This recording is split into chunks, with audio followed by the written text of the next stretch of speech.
With the Cougars playing at Houston for the first time on Saturday, we thought we'd bring in our resident Houston expert, head basketball coach Dave Rose, a former co-captain of those Houston Cougars from the early 80s, teammate of Clyde Drexler, Hakeem Olajuwon, played in the national championship game. There you are with the spotlight. Now you've got the spotlight here. What about those days at Houston? Well, that was quite a picture. A lot of hair, short shorts, long socks, but that was a great group of guys, and we had a wonderful run with our team. I think we won 26 straight games and made it to the national championship game, and we're ranked #1 in the country, I think, since the first week of January. So it was a great run, and we fell a couple points short, but those are really good guys, good times. What about the University of Houston and how it prepared you for who you are and what you do today? What did you notice? Well, I think the most important thing for me is that I was a perfect fit for that group of guys and that coaching staff, because the reason that I play, I just love to compete. Yeah. And every day in practice was a competitive practice. It was a 3-hour practice. Every segment was, we kept score, and I just thrived in that winning and losing environment. And I think Coach Lewis taught us all how to compete when things are good, and then to compete when things are bad, and make sure that becomes a real consistent in your life.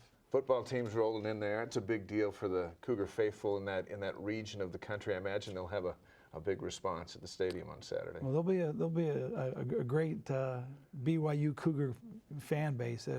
Anytime we go to Texas, we get a lot of fans from. We played in Dallas, we played in Waco, we played at TCU for years, and I know those fans down there are really appreciative when we can find a game down there. There was a night in the TCU arena where your fans took over the place. As you've traveled this global following of the BYU fan base, what's impressed you the most about it? Well, just how loyal they are. They come from, so guys will come up after the game and tell you, I drove 7 hours. When we went back to Virginia Tech a few years ago, the whole group of fans that drove from Washington, D.C. And so you're really happy, when we play well and we win, and that make the drive home maybe a little bit shorter for them. Boomshakalaka Friday night. All the fans everywhere will get a chance to see your basketball team from the Smith Fieldhouse. There's going to be a mix kind of with the women's team, but you'll have a three-point shooting contest, a slam dunk contest, but really more of an opportunity to show your guys off in a festive environment. That's what I think. When Bill Hoops came and wanted to do this is obviously not our promotion from the basketball office that, hey, let's put an event together, but they wanted to do it, and I think it's a really good idea because of the new players that we have. We have 7 new roster players. Who wins the three-point shootout Friday night? Well, I would probably say Chase Fisher will win. He's been the most transfer from Wake Forest. He's been the most consistent shooter over the course of our practices. But Matt Carlino's a guy who can, hit 20 in a row, and so and then Tyler Haws. You don't really ever want to count Tyler out, because when the lights come on and someone's keeping score, Tyler becomes a whole different guy. He comes on. All right, there's a slam dunk contest too. You've got some new big fellas in that will throw it down. We saw some great ones from Nate Austin and Josh Sharp at different times during the season. Collinsworth's back. Who will throw it down on Friday night and come away with the title? I think it'll be a really exciting dunk contest. I think the guys, probably the athleticism is not going to win this. It's going to be the guys who are the most creative. And Frank is a guy who can really fly, and we'll just see which of those guys have.